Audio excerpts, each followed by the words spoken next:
नमस्कार दोस्तों, आपका स्वागत है हमारे चैनल टीचिंग एग्जाम ओवरलोड पे।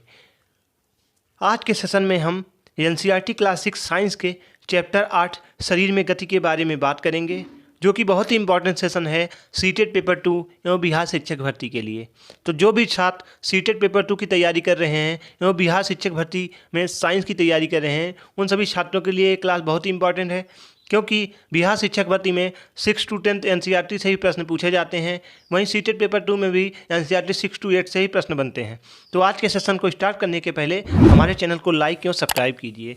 अगर आप एनसीईआरटी सोशल साइंस की क्लासेज की प्लेलिस्ट देखना चाहते हैं, सबकी लिंक मैं डिस्क्रिप्शन में दे दूंगा, आप लोग जाके वहाँ से देख सकते हैं। चलिए आज का सेशन स्टार्ट करते हैं। आज के लेसन का नाम है शरीर में गति। तो यहाँ से जो मेन पॉइंट हैं सबको मैंने हाईलाइट किया है, वही हमें पढ़ना है। तो पहला हाईलाइटेड पॉइंट है, हमारे शरीर में स्वतः ही अनेक गतियाँ निरंतर होती रहती हैं। तो हमारे शरीर में स्वतः ही अनेक गतियाँ निरंतर होती रहती हैं। चलिए आगे बढ़ते हैं। अगला पॉइंट है, शरीर के विभिन्न भागों में उसी स्थान से मोड़ अथवा घुमा पाते हैं जहाँ पर दो हिस्से एक दूसरे से जुड़े हों। उदाहरण के लिए कोहनी, कंधा अथवा गर्दन। क्या आप ऐसे कुछ अन्य भागों के नाम बता सकते हैं जिन स्थानों को हम संधि कहते हैं? यदि हमारे शरीर में कोई संधि नहीं होती तो आपके विचार से क्या हमारे लिए किसी भी प्रकार की गति करना संभव था? तो हम शरीर के विभिन्न भागों को उसी स्थान से मोड़ अथवा घुमा पाते हैं जहाँ पर दो हिस्से एक दूसरे से जुड़े हों। उदाहरण के लिए कोहनी, कंधा अथवा गर्दन। क्या आप ऐसे कुछ अन्य भागों के नाम बता सकते हैं? इन स्थानों को हम संधि कहते हैं। यदि हमारे शरीर में कोई संधि नहीं होती तो आपके विचार में क्या हम किसी भी प्रकार की गति करना संभव था? चलिए अगला पॉइंट है, आप कल्पना कीजिए कि कागज का बेलन आपका हाथ है तथा गेंद उसका एक सिरा है। कटोरी कंधे के उस भाग के समान है जिससे आपका हाथ जुड़ा है। एक अस्थि का गेंद वाला गोल हिस्सा दूसरी अस्थि की कटोरी रूपी गुहिका में धंसा हुआ है। तो आप कल्पना कीजिए कि कागज का एक बेलन है, आपका हाथ है तथा गेंद इसका एक सिरा है। कटोरी कंधे के उस भाग के समान है जिससे आपका हाथ जुड़ा है। एक अस्थि का गेंद वाला गोल हिस्सा दूसरी अस्थि की कटोरी रूपी गुहिका से धंसा हुआ है, जो कि चित्र 8.3 में दिखाया गया है, जैसा कि आप फिगर में देख रहे होंगे। कंदुक खलिका संधि भी इसे कहते हैं। चलिए आगे बढ़ते हैं। धुराग संधि। गर्दन तथा सिर को जोड़ने वाली संधि धुराग संधि कहलाती है। तो गर्दन और सिर को जोड़ने वाली संधि धुराग संधि कहते हैं। इसके द्वारा आगे पीछे दाएं बाएं हम घुमा सकते हैं। हिंज संधि।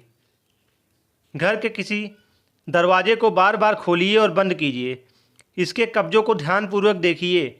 यह दरवाजे को आगे और पीछे की ओर खुलने देता है, तो इसे ही हम हिंज संधि कहते हैं। जैसा कि घर के किसी दरवाजे को आप बार बार खोलिए और बंद कीजिए, इसके कब्जों को ध्यानपूर्वक देखिए, तो यह दरवाजे को आगे व पीछे की ओर खुलने देता है, इसे ही हम हिंज संधि कहते हैं।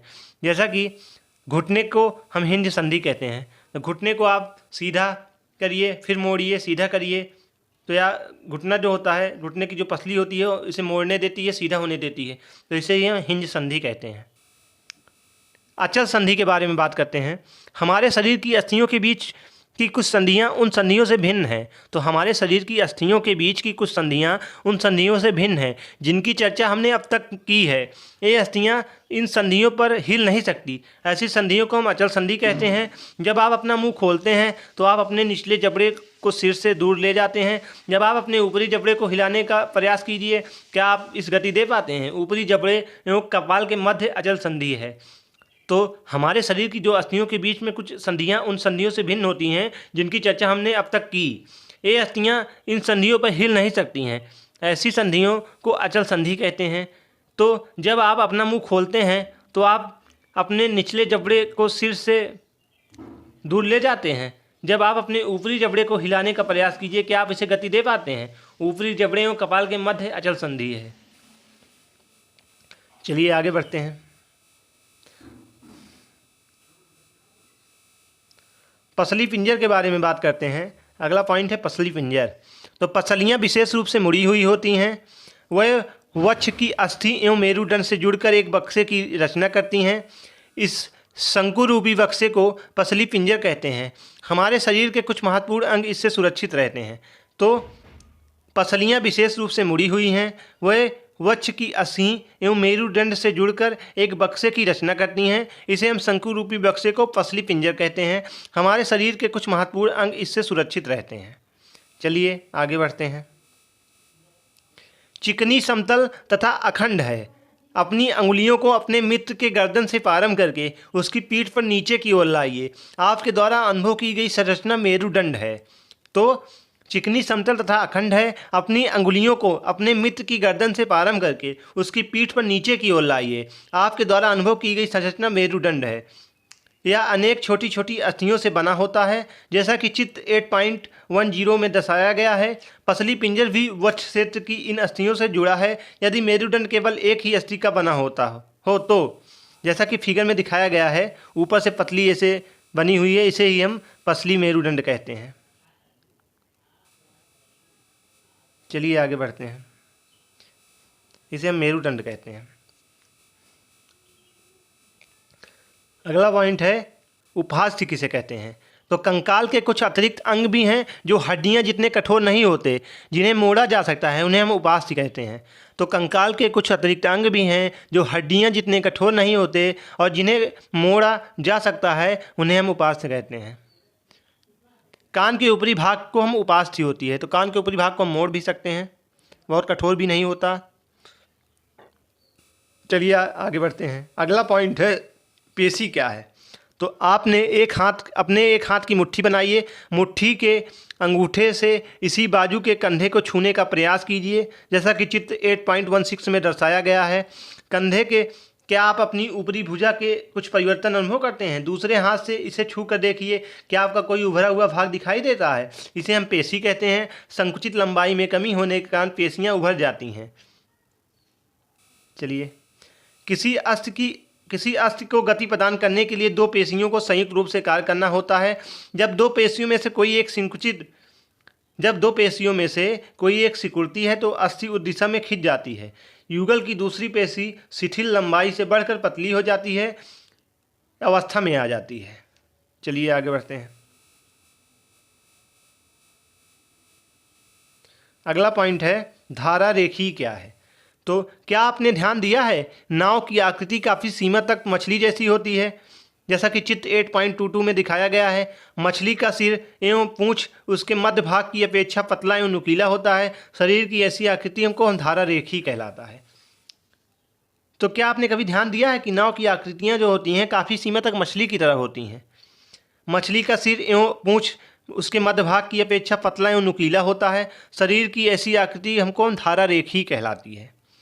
अगला है फ्लीपर क्या है या विशेष अरित्र किसे कहते हैं। तो मछली के शरीर पर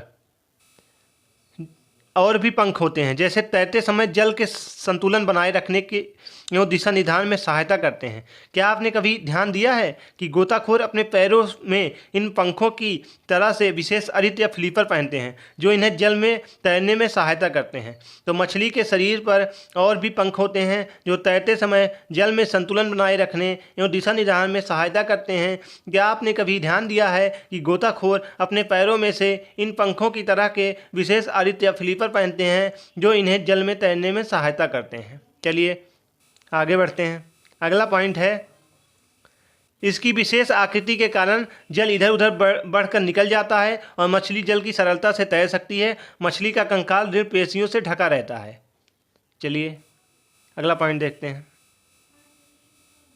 तो इस लेसन का सारांश है आस्थि उपास्थि मानव कंकाल बनाते हैं। तो आस्थि उपास्थि मानव कंकाल बनाते हैं। यह शरीर का पिंजर बनाता है और इसे एक आकृति भी देता है। कंकाल चलने में सहायक हैं और आंतरिक अंगों की सुरक्षा करता है। मानव कंकाल खोपड़ी, मेरुदंड, पसलियों, वक्ष की अस्थियां, कंधे एवं श्रोणी मेखला तथा हाथ एवं पाँव की अस्थियों से बनता है। पेशियों के जोड़े के एकांतर क्रम में सिकुड़ने और फैलने को अस्थियां गति करती हैं। तो पेशियों के जोड़े के एकांतर क्रम में सिकुड़ने और फैलने की अस्थियां गति करती हैं। अस्थियों की संधियां अनेक प्रकार की गति होती हैं। यह उस संधि की प्रकृति एवं गति की दिशा पर निर्भर करता है। पक्षियों की दृढ़ पेशियां तथा हल्की अस्थियां मिलकर उन्हें उड़ने में सहायता करती हैं। ये पंखों को फड़फड़ाकर उड़ते हैं। मछली शरीर के दोनों ओर एकांतर क्रम में वलय बनाकर जल में तैरती है। सर्प अपने शरीर के दोनों ओर एकांतर क्रम में वलय बनाते हुए भूमि पर वलयाकार गति करता हुआ आगे की ओर फिसलता है। तो सर्प जो होता है अपने शरीर के दोनों ओर एकांतर क्रम में वलय बनाते हुए भूमि में वलयाकार गति करता हुआ आगे की ओर फिसलता है। बहुत सारी अस्थियां एवं उसके जुड़ी पेशियां शरीर के आगे की ओर धक्का देती हैं। तो सांप ऐसे वलयाकार करता हुआ चलता है। तिलचिट्टे का शरीर एवं पैर कठोर आवरण से ढके होते हैं जो बाह्य कंकाल बनाता है। वक्ष की पेशियां 3 जोड़ी पैरों एवं 2 जोड़ी पंखों से जुड़ी होती हैं जो तिलचट्टे को चलने एवं उड़ने में सहायता करती हैं। केंचुए में गति शरीर की पेशियों की बारी बारी से विस्तरण एवं संकुचन से होती है। तो केंचुए में जो गति होती है शरीर की पेशियों के बारी बारी से विस्तरण एवं संकुचन में होती है। शरीर के अधा सतह पर सूख केंचुए को भूमि पर पकड़ बनाने में सहायक है। घोंगा पेशी पाद की सहायता से चलता है। तो आज का सेशन यहीं पे समाप्त होता है। आज के सेशन के अंतर्गत मैंने एनसीईआरटी क्लास 6 साइंस के चैप्टर 8 शरीर के गति के बारे में चर्चा किया, जो कि बहुत ही इंपॉर्टेंट क्लास थी सीटेट पेपर 2 एवं बिहार शिक्षक भर्ती के लिए। तो आज का सेशन यहीं पे समाप्त करते हैं। कल फिर मिलते हैं किसी नए सेशन के साथ। तब तक हमारे चैनल पर जुड़े रहिए। हमारे चैनल को लाइक एवं सब्सक्राइब कीजिए। धन्यवाद।